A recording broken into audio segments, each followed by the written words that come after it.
Appuntamento con il nostro opinionista in sanità, Giovanni Del Ben, medico forense. Ben trovati. Questa sera parliamo di infortuni sul lavoro tutelati dall'INAIL. Nella regione Friuli Venezia Giulia i lavoratori iscritti all'INAIL sono circa 500.000 e ogni anno, mediamente negli ultimi anni, gli infortuni sono intorno a 17.000.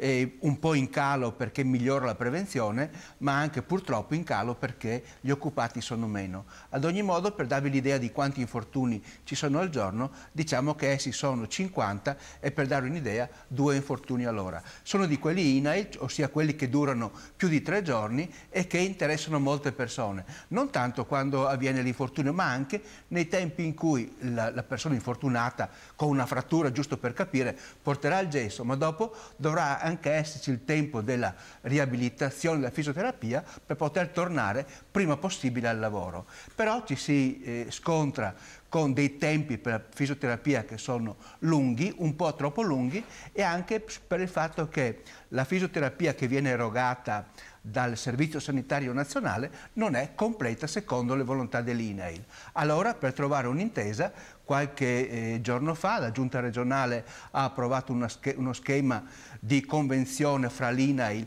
e le strutture sanitarie private o pubbliche per dare le prestazioni dei livelli integrativi di assistenza, cioè della fisioterapia in più diversa rispetto a quella che viene data dalle aziende sanitarie. Ovviamente l'INAIL pagherà queste prestazioni a condizioni che vengono erogate entro i 10 giorni della richiesta, così per favorire il ritorno al lavoro del lavoratore con miglioramento delle condizioni e anche dei costi sociali individuali.